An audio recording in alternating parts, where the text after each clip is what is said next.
and then the thing was like doo doo doo doo doo doo doo doo doo doo doo doo doo.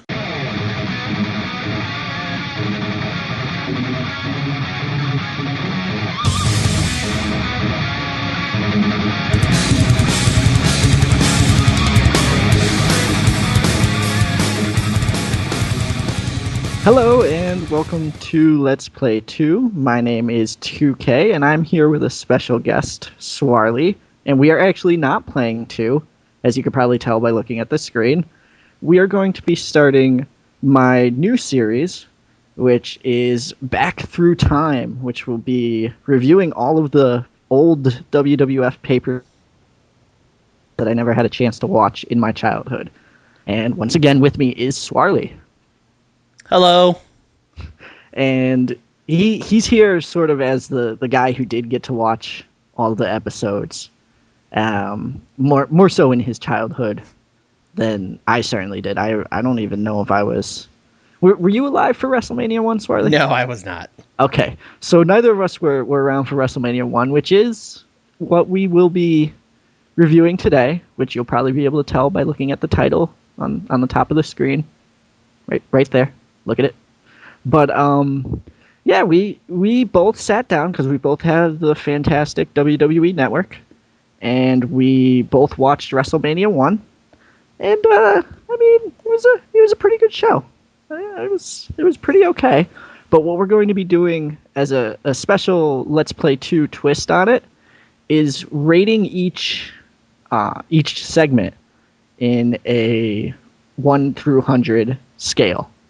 And I'll be kind of doing it more in a gameplay style, so kind of how 2 rates things, and Swarley here will be doing it more in a how he sees it style, especially with how things have changed from when was WrestleMania 180? 1985. 1985. So shockingly, some things have changed since 1985.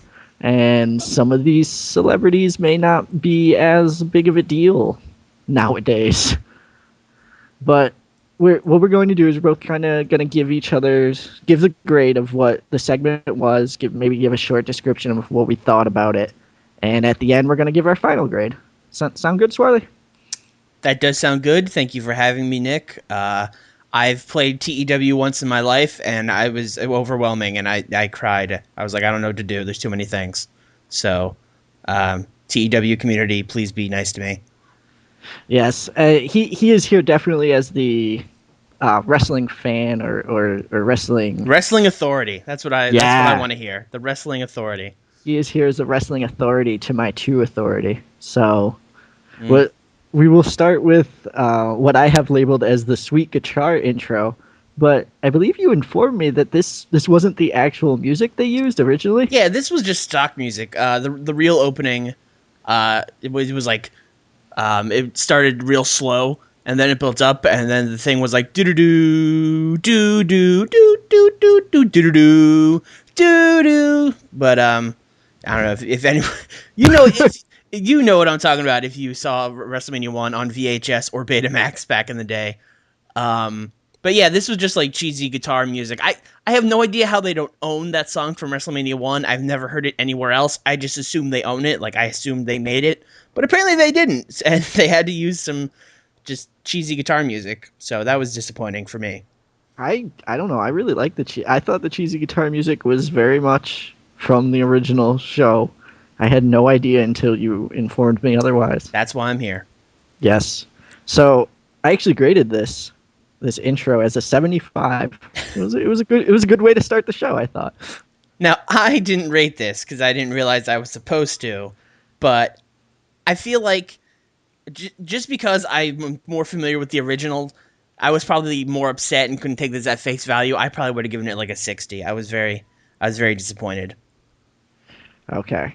And then we went right into Mean Gene Okerlund singing the national anthem, which it was Mean Gene Okerlund singing the national anthem. It was very bad. Mean Gene cannot sing, and then he really spoke the national anthem. Yeah, he didn't. And then he asked for help, and I don't know if anyone actually sang along with him. He didn't.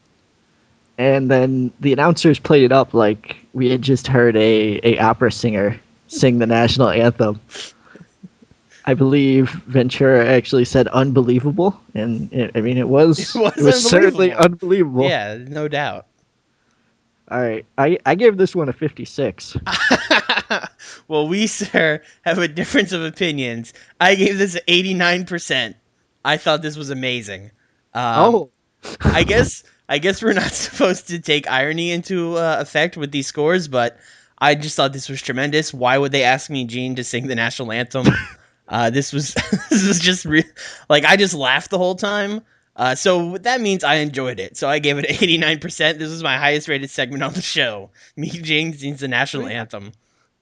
I didn't even like it wasn't even funny to me. It was like the I don't know, it's like being at a family party and then like your drunk uncle just starts talking about things that makes the entire family uncomfortable. Right, but that And happened at WrestleMania, at the biggest show of the this is the biggest show in WWF history at the time, and they had Mean Gene, and like there were celebrities there, like Cyndi Lauper was in the building, like they could have had someone else sing it, but they were like, nope, Mean Gene's gonna do it. I think I would have had Lord Alfred Hayes sing it myself and possibly sing the British national Yeah, anthem. yeah, he would have. God save the Queen. Yes, I knew that. Please don't kill me, British fans. So, speaking of Lord Alfred Hayes, can we talk about quickly? 'Cause I didn't rate any of his segments, No, me neither. but I felt so bad for him. He looked like a lost child. Yeah, Like, like what they were doing was after every match, they were basically interviewing every wrestler on this show. And then between matches, there'd be two interviews. But before the two interviews, they would throw it to Alfred. This was kind of like before the days of video packages. Instead of having a video package, they would just like throw it to Lord Alfred Hayes, and he would just talk about the match and like why it's happening. But I guess they had him. They had him set up like in front of the entrance, and people were like walking by him, and then like wrestlers would be on their way out to the ring, and they would like push him, and like he was reading off something, like you could tell he was reading, and he was having trouble reading it. I don't know if they weren't changing the cue cards fast enough, or people were like walking in front of them, but he had a rough night. yeah, and I mean, I know I sent you a message that was like, Lord Alfred Hayes looks so lost out there. You got upset with me, which Well, leads me no, to you believe. sent me a text message that said like Lord Alfred Hayes is terrible, which is such a. I didn't know you were watching WrestleMania 1. I just thought you were sending me a blanket statement about Lord Alfred Hayes. And I was like, how dare you? How many other blanket statements have I sent you about Lord Alfred Hayes? Just well, Not many. that's why it was shocking. I didn't even know. I didn't think you knew who Lord Alfred Hayes was. No, I'm well. I knew he existed. I didn't know Okay. what he did. I thought he was a manager, to be honest. Mm. But so we got an interview next with Tito Santana, and I actually have no notes and no memory of this. I literally wrote Mean Gene interviews Tito Santana, a very bland promo, 65%. Those are my verbatim notes. Oh right, he yells Ariba at the end of his promos, but it sounded like a promo that anyone could give today, Yeah. minus Ariba. It was not. I mean, Tito Santana's never been known for his interviews. I gave it a 68 actually, so All we right, were so pretty close on we're that. pretty close. All right. And then I'll read my notes exactly here. Interview with Executioner, Stutters, and Random Sequiturs. And I like to think of my notes as like that's a stable, like the Shield. It's the Executioner and then Stutters, who's just wearing a mask, and Stutters, and Random Sequiturs, who's also wearing a mask. Yeah, Random Sequiturs really never got the push he deserved. No, I mean he would kind of go off script a lot though. So But yeah, this was a terrible promo. The Mass Executioner, they were like, "Oh, we've never seen this guy before. He's undefeated or outside of the Oh, yeah. WWF." Well, and then he cuts the promo and he's like, "Tito Santana, I'm gonna break your leg and then prove that I'm the Executioner or something." I don't know. It was terrible. I gave this a 30%. I gave it a 48, and I mean that's very low for what I graded things. And I also noticed he's undefeated but debuting. Well, he's undefeated outside of the WWF. You see, Austin, back in the day, there were territories. I thought they didn't recognize other territories. I thought that was a thing. Well, I mean, they didn't recognize him like, hey, this guy used to be the Florida champion, but like they weren't gonna like pretend they didn't exist. Was he really undefeated outside of the No, WWE? fuck no, God, this Of course not. Okay. no, this was just some dude under a mask that had to job to Tito Santana. Do we even know who it was? Oh, I'm sure Google will tell us in a matter of seconds. Okay, so It's the mask. All right, go ahead. I'll talk about the match here. How about that? The crowd seemed very hot for Tito Santana. He must have been a fairly over fellow at this time. Apparently, it was Buddy Rose. Okay. There you go. Yep. Certainly was not undefeated outside the WWF. Oh, damn. I had here there was a very nice knee raise. Like I thought I liked the way it looked, and then there was a very abrupt figure four, and the match was over. Like, well, see, again, this is Tito Santana. Before that, hit a flying forearm, which you probably didn't think anything of, but that was his finish. Tito Santana's finish was a flying forearm, so he hit his finish and then put him in a figure four, and then the match is over.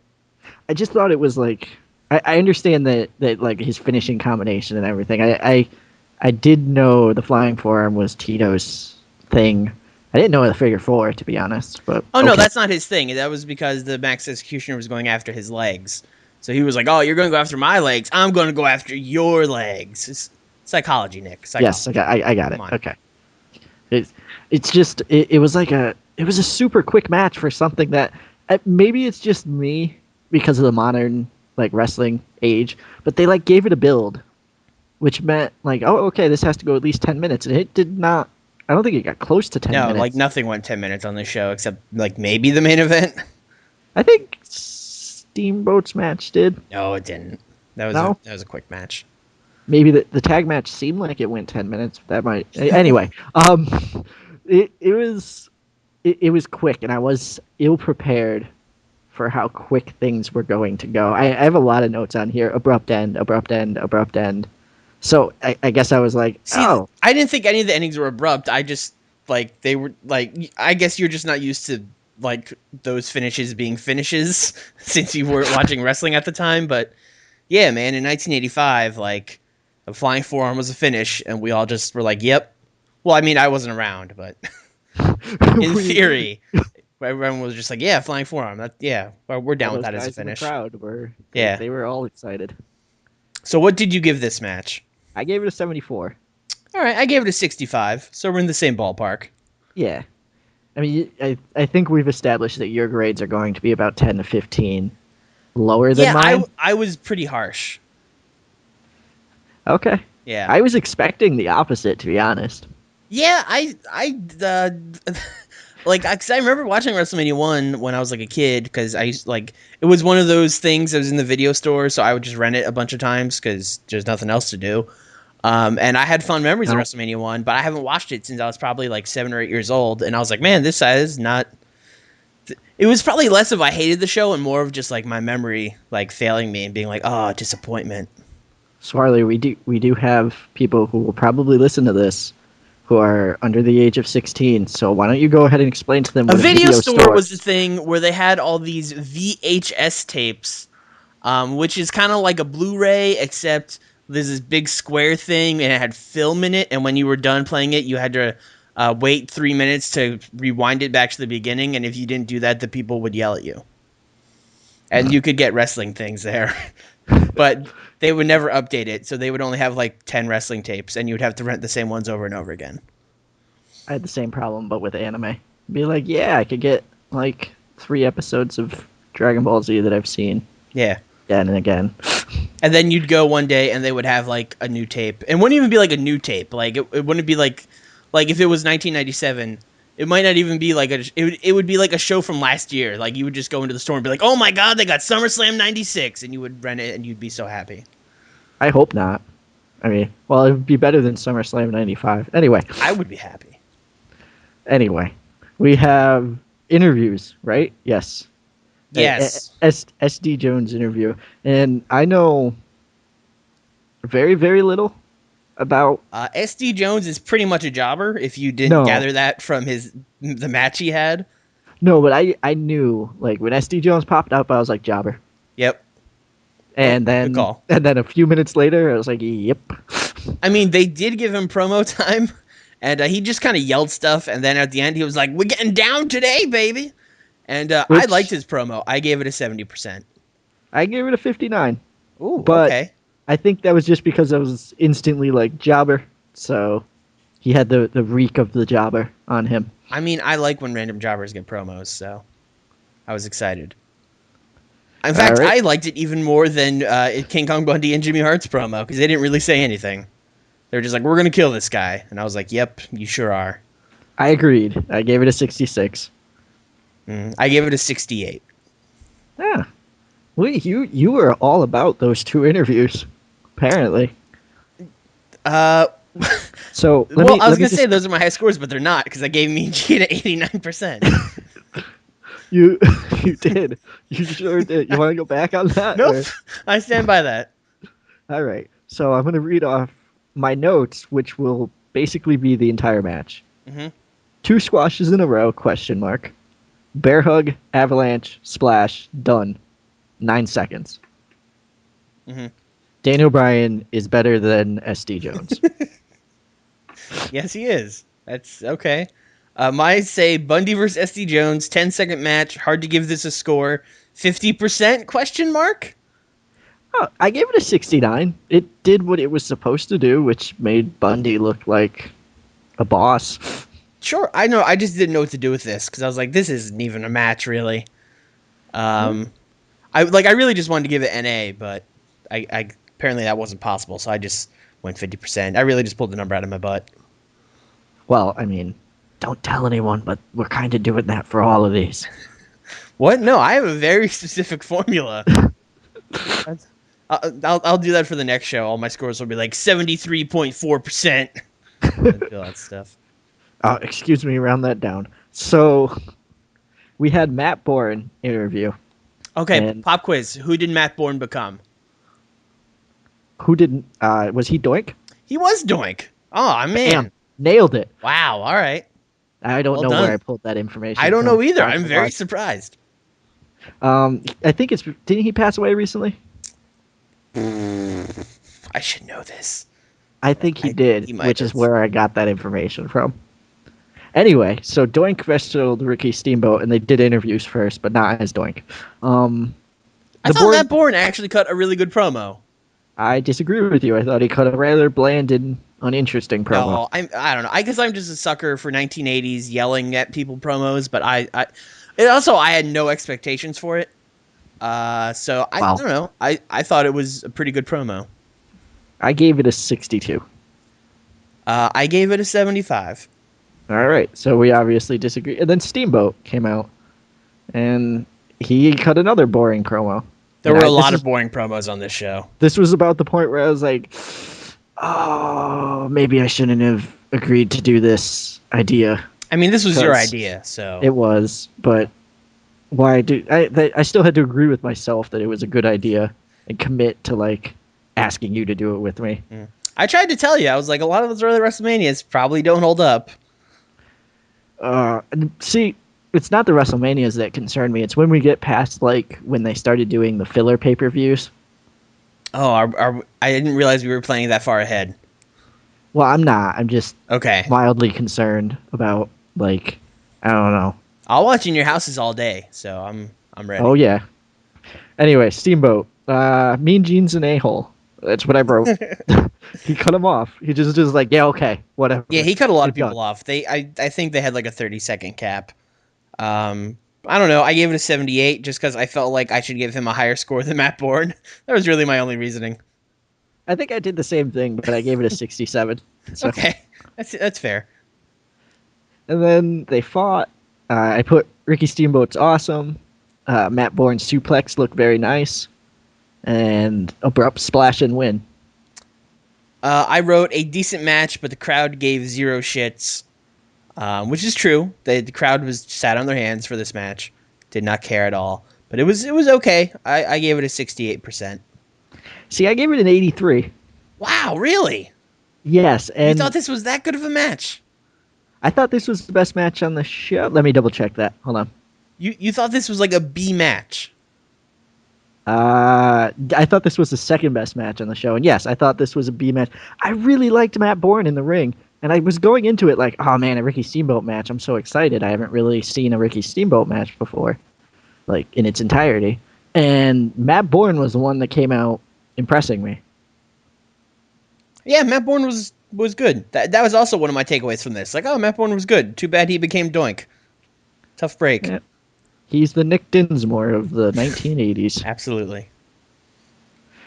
So, I mean, yeah, I enjoyed this match a lot, which probably made the next match that much. Yeah, I mean, less... I thought it was good, but I didn't, I wasn't surprised like you were. I was just like, oh, decent match. Maybe you're just bored by. You're like, oh yeah, another great Steamboat. Yeah, I think I expected more from Ricky Steamboat. Really, I think that's what it was. I see. But it was just a pretty okay match. Okay, so we had the San Martino's interview. Yeah, this was my notes for this just say a complete nothing promo. He just Yep, that's about what I graded it. I gave it a 70 only because of like Bruno and. Oh, okay. So you were judging this like in the game, this promo would get over because Bruno is over. Right. I was just judging it based on quality, so I gave it a 50% because this promo was a waste of time. Right, and that's fair. That's super fair. It was a time-wasting promo to get people out of the ring and get Bruno and them in. Yeah, and try to get David Sammartino over, which did not work. Brutus and Johnny Valiant. Johnny Valiant. And my notes for this just say, what the hell, Gene? This was amazing. Johnny Valiant just was rambling like a crazy 1980s manager. And then he's like, what do you think, Brutus? And then Brutus grabs the mic and goes, and then Johnny Valiant keeps cutting a promo. I thought this was great. I gave it a 72. I gave it a 63. I thought it was amazing. It was to me non-coherent and weird, and I don't know. See, I think that's where we're gonna disagree on things, because I like really dumb promos where people just yell for no reason. That's I guess it's what I grew up on. I don't know. So I was a fan of that. I was not a fan of the match. The match was horrendous. Okay, so I'm reading my notes now. I wish you could see this because I meant to put like lots of rest holds. And then I had the next question is, how is Brutus from Parts Unknown? But it just says lots of Parts Unknown. That is a good question, though. How they announced him from Parts Unknown, which is usually what you do for your mysterious monsters, not your guys that are dressed like male strippers. Like I don't know why they picked that for his hometown, but this match was really bad. David Sammartino just did like a million submissions, and by submissions I mean chin locks and headlocks, and he just kind of laid on Brutus Beefcake, and then the finish was somehow a double disqualification. Manager shenanigans. Yeah, Brutus Beefcake threw David Sammartino to the floor. David Sammartino got body slammed by Johnny Valiant, and then Bruno attacked Johnny Valiant, and then the ref called a double DQ, which makes no sense. David Sammartino should have won by disqualification. Yeah, I don't know how it's a double DQ. I gave this a 25%. I actually thought that see, I think this match has the most notes because this is where I got the most confused as to what was going on. And it's, to me, like in a match like this where things are kind of breaking apart, this is where Gorilla and Jesse really did, like, I don't know if they were doing it on purpose, but they gave zero shits about this match. And it showed. Because, like, they were talking about, like, they accused David Sammartino of oiling his body and then discussed the... Oh, no, Johnny Valiant did that. He was, like, yelling from the floor, like, he's greased up! So then they discussed it. They spent like a minute or two discussing the advantages and disadvantages and blocking the pores. Well, that's because nothing was happening. Like what? Right. Like otherwise, they would just be sitting there like David Sammartino still has a headlock. They got to talk about something. So Gorilla at one point insinuated that both David Sammartino and King Kong Bundy have solid amateur backgrounds, and I had to stop watching because I was laughing so hard. My notes on the actual match was slow, building tension, face in peril. Bruno's over as hell. It's the only reason this gets a 72. Wow, you really let Bruno skew this for you, and I get that because that's what the game would do. Like I admit it, I only played TW once, but I used to play a crap ton of EWR, so I understand the over person really making a crappy segment okay thing, but I did not take that into account. So I just gave this 25 because it was the shits. Alrighty. And also, where's Teddy Long? Why couldn't he come out and make this a tag match, brother? Teddy Long was probably in Georgia at the time. That's true. He was a ref still, right? Yeah. Yeah. So, Junkyard Dog, was he undefeated? No, he was not undefeated. Did they say that? I don't believe so. I have that question marked here, so I must have heard it. Maybe, I don't know. I might have been checking out by this point. Oh God! So the Hammer interview was decidedly average. I gave it a 67. I gave it a 75, which is like my decidedly average grade. Like he's popular enough not to get like jobber grades, but that was not good.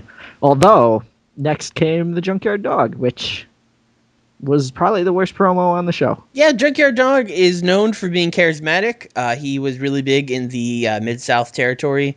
Had a huge following, and he cut one of the worst promos on the show. He wasn't worse than the Executioner. Oh, I'm sorry. Yes. Like he was probably better than Tito. Although no, I gave this a lower score than Tito. So apparently he wasn't. He just cut a really he was like, I'm going to win the IC title, and then he barked. That was the extent of the promo. It was not good. He said something about winning the title to get the money, to get the bones. Bark, bark, bark, bark, bark. Yeah. Which I gave a 50. I gave a 55. I think this is the first time I've outscored you. Well, no, you usually outscore me for the interviews, and then I'm like, oh, the matches aren't that bad. Mm-hmm. I don't know. I'm just a sucker for interviews, I guess. Maybe. So I was confused that Junkyard Dog gets music. I was also confused that Junkyard Dog was over because his in-ring work sucks. Yeah, he, even back then, it wasn't really so much if you were a good worker or not. It was just if you could get over. Actually, especially back then, since they didn't really do a lot of things. But yeah, Junkyard Dog was never exactly known as being, he never got the NWA title because he wasn't going to carry people for 60-minute matches. So I have, let's see, Valentine did a good job working the legs. He made what would have just been boring rest holds actually interesting. So I kind of upgraded because of that. But the ending was Valentine did some cheating, won the match. Out of nowhere, Tito Santana ran out and tattled to the ref. And then they reversed the decision, and then the bad guys ran away because they're like, no, fuck this, we already run the match. Well, what happened was the referee started the match, and then the ref started counting out Valentine, and Valentine was like, yeah, I don't even care, and he just left and got counted. Yeah, because he already won the match. Yeah, I thought this match was, first of all, the match was basically just Greg Valentine beating up JYD. I don't think JYD did anything the whole match. Nope. So already this match wasn't going to get a good score, and then it had a real bad finish, which knocked some points off it, so I gave it a 43. I gave it a 60, which may be the lowest graded match I did.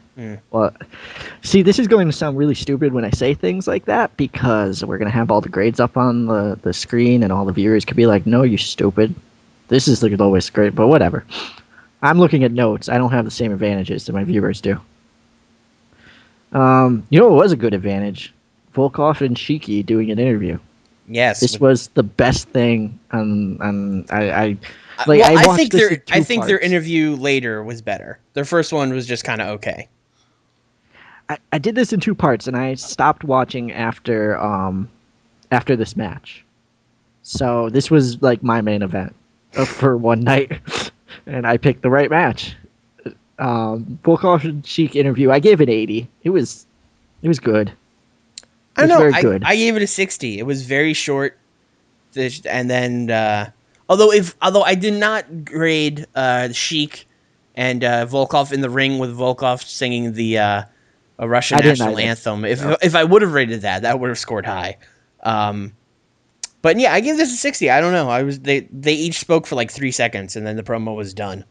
Can we talk about how Volkov better singer than Mean Gene? Yeah, like easily. Maybe he should have done the national anthem and just I don't confused know. the hell I out of don't. everyone. That wouldn't have gone over well. And people literally threw garbage while he sang the Russian national anthem.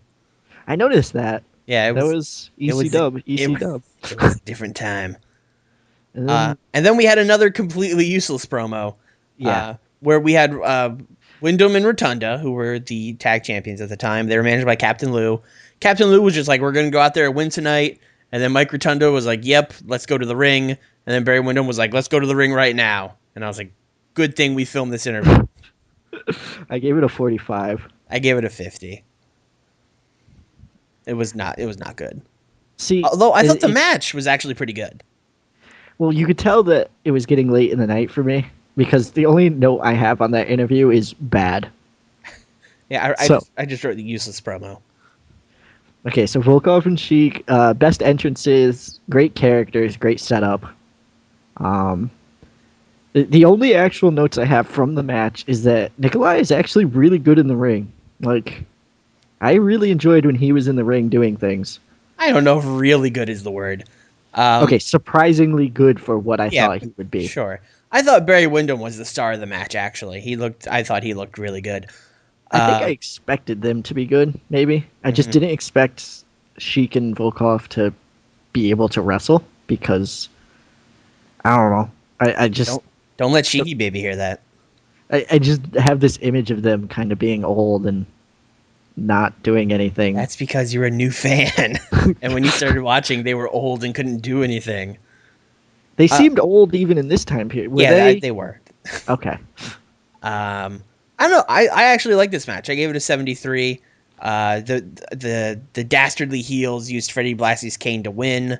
And the baby faces were looked good up until then. So, and then people were very upset that these dastardly foreigners had won the tag team titles in such a devious manner. So I actually enjoyed this tag match.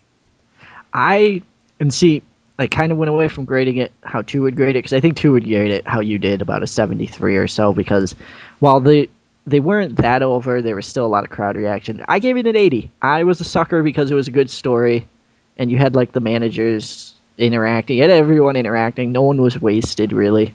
I enjoyed it. I sat down, watched a wrestling match, and enjoyed it. So it gets an 80. And then after the match, Mean Gene interviewed them again, and then Sheik just yelled, Iran, Russia, #1. Which, first of all, how could they both be #1? Easy. It's number 1 is a large group. It's actually a group, not a number. Okay. And it's they many countries: Iran, Russia, China, North Korea. Well, in this case, it #1. was just Iran, Russia, #1. And then Mean Gene asked Freddie Blassie, "What happened to your cane?" And he's like, "I don't have no cane. What are you talking about? Great. I love when heels just blatantly deny cheating." I gave this a 75. I gave it an 80. I loved it. I thought it was great. I want more cheesy characters. You're gonna get it for WrestleMania 1 through 12. You will get your share of plenty of cheesy characters. Don't you worry. All right. So speaking of, more Mean Gene being an asshole. Mean Gene straight up tried to commit a crime and rob Bobby Heenan of his money. First of all, I want to talk about this. It was the $15,000 body slam challenge. Now today they would have a briefcase with like stacks of money in it that like they would have security guards. This was literally Bobby Heenan and Big John Studd had a duffel bag full of ones. You could maybe at the time, like with the picture wasn't as good, you couldn't tell it was ones. But watching this on WWE Network upscaled to 720p, you could tell that was a duffel bag full of crinkled up ones. There was maybe $75 in that bag. Hey, those front row people who paid like, I don't know how much you think they paid. Hundreds of dollars to get to. Probably not. They probably paid like $50. They need those ones back. They need to recoup their. Need that we are getting ahead of ourselves though. So But yeah, their So promo, I'm a big mark for Bobby Heenan, and he me too. didn't really say a lot, but I still gave this an 80 because Bobby Heenan. He didn't need to say a lot though. He was interacting with he interacted with Gene and Stud, and he put over Stud in a way that was, I don't know. He didn't have to use a lot of words to do it. It's just kind of, we put this money up to get Andre where we wanted him, Oh, and if now Andre we're gonna loses, finish he him. has to retire. I think we left that Yeah. out. Oh yeah. Also, I put in big capital letters Jim Cornette booking because Yep. so there we go. I gave this an 82.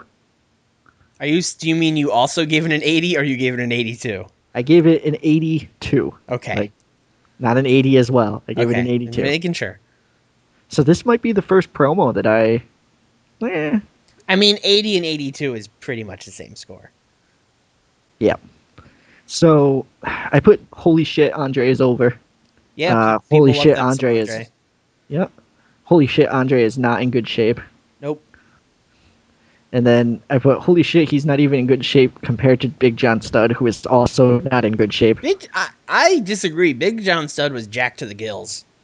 Big John Studd looked like Big Show. Like, he had the muscles and the gut, and it was. Yeah, he had like one of those hard beer guts. Yeah, that's not. But he also had like huge shoulders, so he was. Yeah, he was a very large man, is what I'm getting at. He was certainly. He just. It. I don't think Andre would have looked good versus anyone, but like him staring down Big John Studd made Andre look very, very out of shape.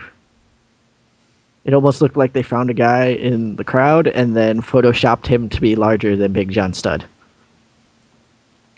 No, it didn't look like that at all. I don't know what you're talking about. But this was a body slam challenge. So this was basically just the match wasn't going to end until there was a body slam. So this match was mostly going for pins, didn't they? No, they never went to the ground. That was the thing. It was just two guys. Another match I watched this weekend. Never mind. It was two guys standing up, just like punching and wailing on each other for a couple minutes, and then a body slam, and then it was over. It wasn't a good match. It wasn't I put not a match, a spectacle, all building to one move. Good ending, but a boring match. Yes. So I gave it a 73. I gave it a 56. Well, a lot of my grade had to do with how freaking over Andre was. Right. See, I'm not taking these things into account. Maybe next time I will. But although I kind of did for the main event because the place was going crazy. But well, that also made it cool. Like it made it super awesome to watch. But let's not get ahead of ourselves. We have a backstage interview with Andre to talk about. Also, I feel like these ratings are making it sound like I hate old wrestling. I don't. I don't know. I don't think this show holds up. No, I'm sure when we get to Wrestlemania 3 and I'm like, wow, that Hogan Andre match, not that good. And then you start screaming at me or something. I mean, it's not a tremendous match, but if going by crowd reactions that we seem to be doing, it would get a very high score. Okay. And also, that show has Savage Steamboat, which is the real big match. Yeah, I hope that I actually enjoy that match, because if I come on here and I'm like, it was a 75, you will I'll be upset. Yeah, I'll be upset. You'll drive up to New England and find me. I won't. It's a very long drive.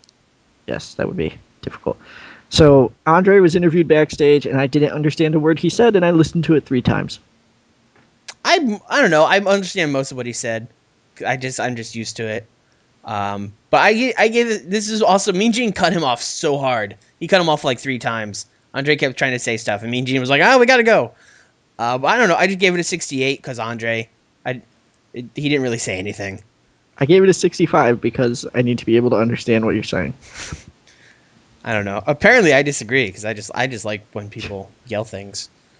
Well, if he just yelled, like if Eugene asked him a question, like he was just like, I would have given this a higher grade. Yeah, exactly. Wendy Richter and Cyndi Lauper cut a promo, and Cyndi Lauper was a surprisingly good promo. Yeah, I gave it a 72. Yeah, I gave it a 71. Yeah. Yeah. Not that bad. Yeah, she was pretty good. And then Fabulous Moolah and Leilani Kai Cut not nearly as good promo. No, I gave it a 66, and it was like, Not as good. I gave it a 58. So, the match itself, I was torn as to whether this was like a really good, like to base it off of today's Divas match. It's really good. Yeah, Or to I was base, actually gonna say that. Like, literally, my notes for this match say women's wrestling in WWE hasn't changed much in 30 years. Like, this match could happen today, and it would I be don't. like acceptable. I disagree. I think if this match happened today, people will be like, "Whoa, who are these two ladies?" No, And no, I we just really need to. you got to start watching Emma and Bailey down in NXT. Well, yeah, and everyone was like, "Whoa, who are these two ladies?" When that match happened. I know, So, and that match was 1,000 times better than this match. So this I don't match know. would not I don't impress know about people. 1,000 Yeah, times better. I'm not so. 500. I'm not sure about that. I mean, like Randy Richter hit like a I don't know, it was like an FU type He thing, did, and and then there was a I really thought that would have been the finish. Especially because the finish was a crappy crossbody that she rolled through incorrectly. yes that she botched the roll through. Did Yes, you did you notice the corner code breaker? That it wasn't Nani a code breaker. She just put her knees up. I'm calling it a corner code breaker, and I'm I sticking to mean, it. you It could was do that, but you'd be incorrect. I thought it was awesome. I thought it looked cool. I was you see now you're gonna make fun of me because I've really enjoyed this match quite a bit, even if the roll like the ending was terrible. Like Yeah, the ending was bad. it was botched, and then they showed it 3 times. I think. How many Yeah, times did they play replayed it? it. Yep. So I gave this a 79. Wow. Okay, I Yep. gave it a 55. It was not a good match. Okay. We disagree. I thought it was a good match. Maybe it's because I'm a modern day wrestling fan, and any match with an FU has to be a good match. I think you were just surprised. This is what I think. I think you thought like women's wrestling sucks now. It must have been the shits 30 years ago. But truthfully, the women back then were actually better than the models that they have wrestling now. So I guess I actually thought this would be better than a current women's wrestling match, and it was about the same. No. No one got their orbital bone broken. So Well, if although Leilani Kai would have dropped a knee, it probably would have happened. or Cyndi Lauper just runs in and drops a knee. Yeah. Oh, and by the So- way, just so you know, this is the last time we'll ever see Wendy Richter. She's not. She was out of the WWE by the end of the year. Are there no more pay-per-views by the end of the year? No. Oh, I should probably figure out what the hell the next pay-per-view. Are we going in? I thought we were just doing all the WrestleManias. Are we going in order? No, I was going to go in order. Oh, okay. So I'm going to wiki it, but Yeah, while I'm doing I don't that, think there's any more pay-per-views.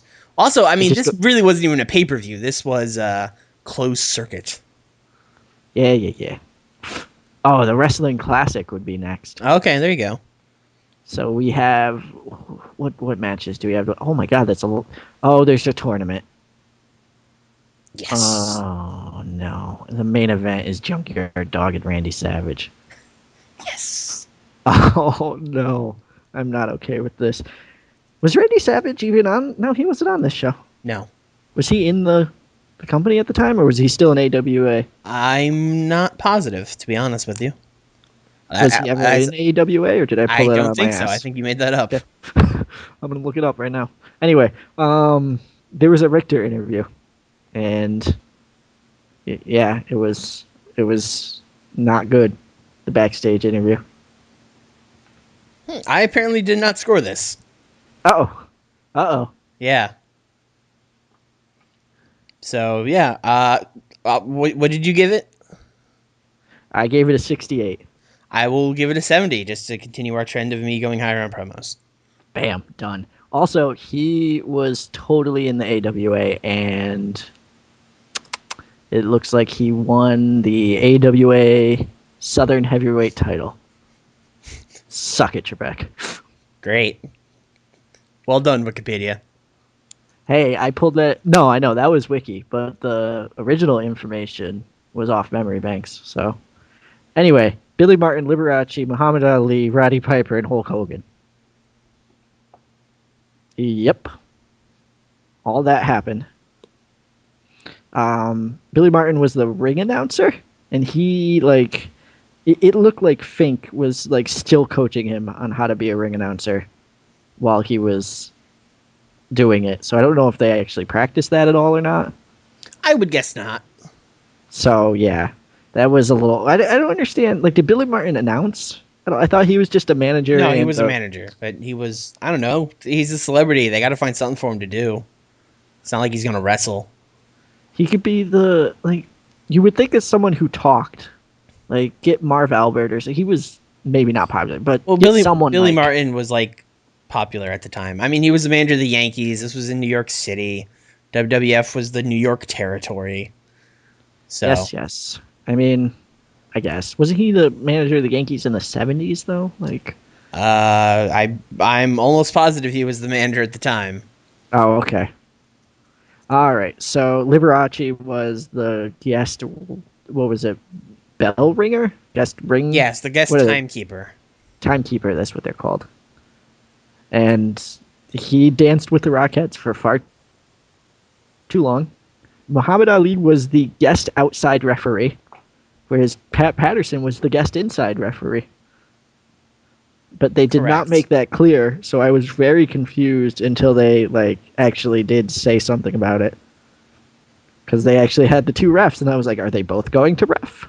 Is there just going to be two refs in the ring at the same time? And Piper came out, and I guess this was the start of the big fancy WrestleMania intros, because he came out with the full Scottish band thing. Yeah, I guess. So, Roddy Piper, you have him to thank for having the thousands of Cenas doing the "You Can't See Me." Thanks, Roddy. That's a big leap to make. Thanks, Roddy. Then Hulk Hogan came out with Mr. T, and I don't know. I was just swept up in how cool the build-up was, and I gave it a very high grade. I gave it an 85. Are we talking about the match or just the pre-match stuff? The pre-match stuff. Yeah, I didn't know if I had to rank it or not. I literally just wrote a bunch of celeb stuff happens. Should I score this? And then I didn't. So. Okay. So, I mean, I gave it an 85. We'll just put a. We'll just say you gave it an 85 too. Yeah, that sounds good. Yeah, I mean, it's if you're gonna watch anything on this show, just start at the build-up to the main. Like, start after the women's match. And just according to you, you should watch the women's match. If you're gonna watch anything on this show, any one thing, okay, start at the end of the women's match and then just roll through, cut like go through the Richter interview, which you'll be like, why am I watching this? But just remember, the WWE Network has weird points that you could watch at. They're weird bubbles. Yeah. So Hogan and Mr. T versus Piper and Ordinoff. First thing I have here. Oh my God, was that a wasteland by Mr. T? Which it was, because I rewound it and watched it again, and it was. Yeah, pretty much. And then Mr. T, better wrestler than Batista. Yeah, I mean, Mr. T, for a non-wrestler in the 1980s, when they were not openly training people, I don't even know if they did train him. They must have shown him some stuff, but when he was in there with Piper early on, it seemed like Piper was legitimately riding him amateur style, which was weird. So I don't even know how much training he did. That said, much better than anyone would have thought he'd be. Yeah, I was completely caught off guard, but I was like, oh, let's see how good Mr. T really was. He's going into the Celebrity Hall of Fame. Let's see what it was. He was probably just there. He doesn't even get in the match. He jumps in, hits a punch, and ends the match. That's what I was expecting. The normal celebrity involvement, go in, hit a punch, that's it, type thing. But he was really good, and it was stupid entertainment. Don't get me wrong. It was wow, this is not good wrestling. It's not technically sound at all, but it was so much fun to watch, and the crowd was so into it that I couldn't help but having a big smile on my face after watching it. So I gave it a high grade. I gave it an 83. I gave it an 80. So we're pretty close. Yep. And then there was Mr. Superfly Snuka was on the side of T and Hogan as well. And Cowboy Bob Orton was on the side of Ordinoff and Piper. Ordinoff? Is that how you say it? Ordinoff? It's Orndorff. Orndorff. I was just going to let you keep rolling with that, though. Orndorff. I thought you were like combining Orton and Orndorff and with like some kind of like Orndorff. cutesy celebrity couple name. They're No, Ornoff. Orndorff. I can't. Mr. Wonderful, Mr. Piper, One. Mr. Wonderful, and Orton Senior were Yeah. well, technically Orton Junior, but okay. Daddy Orton, Randy, Shades of Daddy, Randy Orton was in this match. Shades of Daddy, and he hit him. He hit him with the cast coming off the top rope. Orton did. He hit Mr. Wonderful with the cast, and that was the end of the match. In case you wanted to know how it ended. Yeah, spoiler alert. He accidentally hit his own member. Hogan pinned him. The bad guys came out of this looking really good, actually. I was surprised. Like the good guys won, but it was a lot closer than one would expect. I think a lot of that has to do with Hulk Hogan's partner being a untrained celebrity. So if it was like Hogan and I don't know who was like Hogan and Andre, because Andre was still a face they at the would. time, Yeah, they then- would have killed these guys. Okay. Because I know, if I'm remembering correctly, and this is based off, like, true knowledge and very rudimentary research, I think Wonderful and Hogan feuded because Wonderful turned bad guy and turned on Hogan. And Piper and Hogan feuded because Piper's an a-hole. So they both had feuds going with Hogan at the time. But it really seemed like they wanted to continue these feuds going. Yeah, So- I mean Hogan feuded Orndorff for a while. They had that cage match on Saturday Night's Main Event, but that was like a couple years after this, I think. But I don't know. My memory on this, well, quote memory, I wasn't alive, so I'm mostly just going off of tapes I've seen. So, yeah, I mean, let's see. Oh, wait, there was one more. There was the interview after Yeah, with Hogan. vintage Hogan. What did he say? There I don't that, like, even know. He just yelled. No, he completely caught me on. Oh, he said, "Can you dig that?" And I was like, "Whoa, Booker T, get out of here." It was awesome. He Yeah, just yelled. I gave it and an Mr. T 85. yelled. I thought it I was gave great. I gave it an 80. I thought it was a great end of the show, and then they pulled back to the, like, emptying out Madison. Was it Yeah, Madison Square It was Garden? Madison Square Garden. They pulled to the emptying And out then Madison Square they Garden. literally rolled credits. And I thought it was an awesome ending because it was like it seemed legitimate. Like it seemed like it was a legitimate sporting event. Because that's kind of how sporting I events don't know what ended you're at the talking time. about. Wrestling is a legitimate sporting event. All right, it's still real to you. Yeah. Well, it's 1985, so it's still real. Was it though? No, of course not. I mean, obviously. But they not. weren't saying, But, like, they weren't out there at the time like, yeah, this is totally fake. Like they were still trying to Was it though? pretend it was. Did you have accurate. Did you have not Stephanie McMahon obviously wasn't outside. Did you have like Vince McMahon like going to shareholder meetings and like tongue in cheek There acting? weren't shareholder meetings. They were in a public company in 1985. They haven't always been a public company, Nick. Come Did on. he go to office parties and tongue in cheek? You know what? He might actually have done that. So Yeah, he probably did. all right. It So wouldn't surprise me. actually, Vince wasn't even on the show. He wasn't an announcer yet, was he? He was, but I don't know. I guess he was probably busy doing other shit. Like sitting in back, pacing, wondering if he was going to lose all his money on this show. He was probably doing. I want to say gorilla position, although it wouldn't have been gorilla at the time, but doing whatever. He was running around backstage doing shit, I'm sure. He was doing the Vince position. The Vince, yeah. Oh, okay. So So We- overall thoughts. yeah, overall thoughts. That was, I mean, it was better than I thought it would be. Mostly carried by the main event because I was really expecting nothing of this, and I guess like I'd probably give it a high 70, like a 70. I'm gonna lock it in at a 77. Okay, that's pretty high.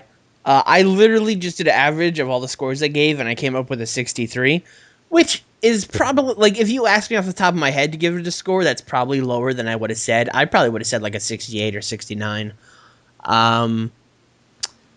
It's a one-match show, and I get ready, because almost all these early WrestleManias are one-match shows. So, I mean, I'm looking at the next one we have to do, which I mean, we don't really have a time frame for, but it has Hogan and Piper, and it has. Are we talking about we're talking about the Wrestling Classic? Yeah. Well, that's a tournament. That's different. But I mean, like WrestleMania 2 is Hogan and Bundy, and not a lot else. There's an NFL Battle Royal with football players and wrestlers. It has a Hogan. There's Savage versus George Steele. Why is it in 3 places? I don't know, dude. That was their idea. Like, we got to go bigger than WrestleMania 1. The Funks defeated Junkyard Dog and Tito Santana.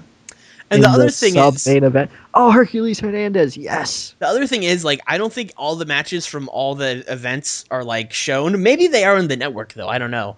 But like the Betamax copy I had as a kid, yes, I had a Betamax. There was only like a couple matches from each area. Like you had Hogan and Bundy was in LA, and then in Chicago you had like that NFL Battle Royal. There was I'm not seeing an NFL Battle Royal. Oh, there absolutely was. They might not be Andre the Giant. Yeah, okay. Yes, Andre the Giant wins a Battle Royal. I don't know. They might not say NFL Battle Royal, but there were NFL players in it. What? Yeah, Refrigerator Perry and Too Tall Jones, I believe. I don't even know who they are. They were football players. This is going to be interesting when I watch this. I'm going to be like, oh, good. Oh, good. Mr. T. Yeah, has a boxing match with Roddy Piper. I forgot about that. Fabulous Moolah gets the title back after being a manager. Yep. So that let's not spoil future episodes. People will have to tune in again. Well, they'll have to tune in to see what we grade it too, because that's the people need to know. So anyway, the next one will be the Wrestling Classic. Which will, oh my God, 19,000 people showed up to the WrestleMania 1. Sure, that's what Wikipedia says. I'm not. What? And the theme song was "Easy Lover" by Philip Bailey and Phil Collins. So that is why they couldn't get it. I guess that makes sense now. "Easy Lover." That is what they picked to be the theme song of the largest wrestling show ever. Okay, WWF, how are you still alive? Yeah, because that's what determines success in a company or not. Hey, I'm just saying they had questionable decision-making skills. I mean, I don't know. This WrestleMania thing turned out pretty good.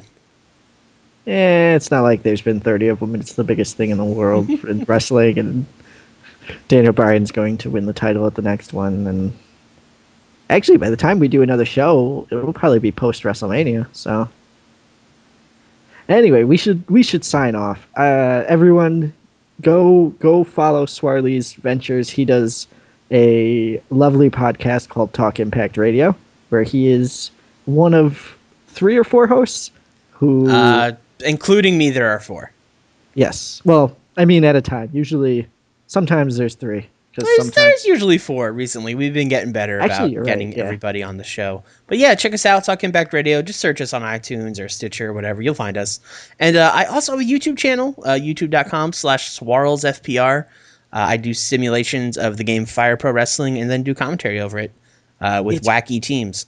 It's great. You all should join, and it's a great way to spend a Saturday night, which is usually when it goes live. So yes, we do them live on Twitch also. So if you're on Twitch, twitch.tv/Swarls. You'll find all the information at Swarls FPR on YouTube. Yeah, youtube.com/Swarls FPR SWARLES, the letters FPR. And as always, I don't know why I spelled it out. You're just going to put it on the screen. That was a waste of time. Well, now I have to put it on the screen. Thanks. Yeah. Now you made it. Yeah, that's how you get your shit in. You jerk. You're never inviting you back. You're done. We're done. Also, please, if you liked it, give it a like, give it a comment. Let us know what you thought of WrestleMania 1. And if you wanna do your own grading, go ahead and add it to the comments section. And I know at least I'll reply to it, and I'll send a shout out over to Swarley, and he can have a look at it as well, and we can both laugh at what you have to say. So, as always, thank you for watching, and have a good one.